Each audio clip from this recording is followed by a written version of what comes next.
പാപ്പൂസേ, ice cream എങ്ങനെയുണ്ട്? Super.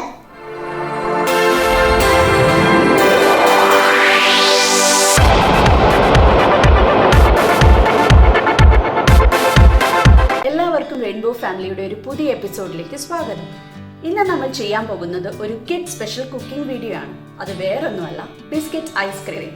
നമ്മുടെ വീട്ടിലൊക്കെ സാധാരണയായിട്ട് ഉണ്ടാകാറുള്ള ഇൻഗ്രീഡിയൻസ് വെച്ചിട്ടുണ്ടാക്കുന്ന ഒരു സിമ്പിൾ ടേസ്റ്റി ഐസ്ക്രീമാണ് ഇത്. ഇതിന് വേണ്ടിയിട്ടുള്ള ഇൻഗ്രീഡിയൻസ് എന്തൊക്കെയാണെന്ന് നോക്കാം. 1/2 ലിറ്റർ പാല്, പിന്നെ വേണ്ടത് പാർലെ-ജി ബിസ്ക്കറ്റ്. ഇവിടെ ഒരു പാക്കറ്റ് പാർലെ-ജി ബിസ്ക്കറ്റ് ആണ് എടുത്തിരിക്കുന്നത്. ഒരു 16 എണ്ണം ഉണ്ട്. പിന്നെ 7 ടേബിൾ സ്പൂൺ പഞ്ചസാര, 1 ടീസ്പൂൺ കോഫി പൗഡർ, പിന്നെ വേണ്ടത് ഷുഗർ ബോൾസ്. ഇതൊരു അത്യാവശ്യ ഇൻഗ്രീഡിയൻ്റ് അല്ല, അവസാനം കുറച്ച് ക്രിസ്പി ഫില്ലിങ്ങിന് വേണ്ടിയിട്ടും ചെറിയൊരു ഭംഗിക്ക് വേണ്ടി എടുത്തിരിക്കുന്നതാണ്. ഇത് ഉപയോഗിച്ചില്ലെങ്കിലും കുഴപ്പമില്ല. അപ്പോൾ ഇത് നമുക്ക് എങ്ങനെ ചെയ്യാമെന്ന് നോക്കാം.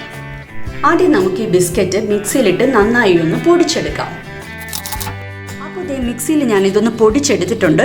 ഇതിലേക്ക് 1 ടീസ്പൂൺ കോഫി പൗഡർ ഇട്ട് ഒന്നും കൂടി നമുക്കൊന്ന് പൊടിച്ചെടുക്കാം.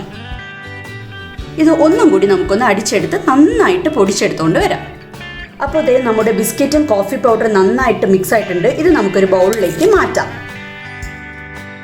ഇനി നമുക്ക് ഈ പാലൊന്ന് തിളപ്പിക്കാം. ഇടയ്ക്ക് ഇതൊന്ന് ഇളക്കി കൊടുക്കുക, ഇല്ലെങ്കിൽ ഇത് അടി പിടിക്കും. ഇത് പാലിപ്പം നന്നായി തിളച്ചിട്ടുണ്ട്. ഇതിലേക്ക് നമ്മൾ എടുത്തു വെച്ചിരിക്കുന്ന 7 ടേബിൾ സ്പൂൺ പഞ്ചസാര ഇട്ട് കൊടുക്കുക. എന്നിട്ട് നന്നായി ഇളക്കുക. നന്നായി ഇളക്കി കൊടുക്കുക.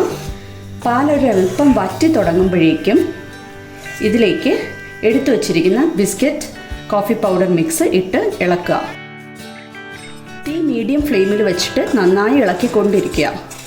ബിസ്ക്കറ്റ് കട്ടി പിടിച്ച് കിടന്നാലും കുഴപ്പമില്ല, കാരണം ഇതൊന്നും കൂടി മിക്സിയിലിട്ട് അടിച്ചെടുക്കാനുള്ളതാണ്.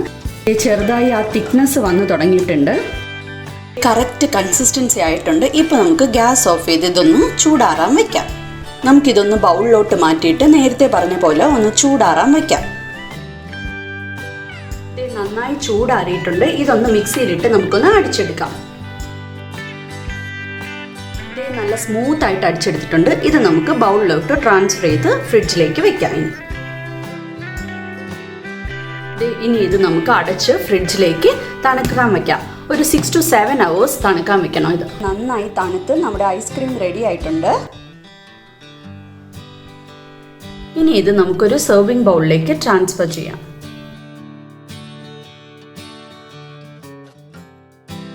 ഷുഗർ ബോൾസ് ഇടാം. ഞാൻ നേരത്തെ പറഞ്ഞ പോലെ തന്നെ ഇതൊരു ആവശ്യമായ ഇൻഗ്രീഡിയൻ്റ് അല്ല, വേണമെങ്കിൽ യൂസ് ചെയ്താൽ മാത്രം മതി. അപ്പോൾ നമ്മുടെ ബിസ്ക്കറ്റ് ഐസ്ക്രീം റെഡി ആയി കഴിഞ്ഞു. എല്ലാവരും ഇത് ട്രൈ ചെയ്ത് നോക്കിയിട്ട് അഭിപ്രായം കമൻറ്റ് ബോക്സിൽ ഇടുക. അപ്പോൾ പുതിയൊരു റെസിപ്പിയുമായി നമുക്ക് അടുത്ത എപ്പിസോഡിൽ കാണാം.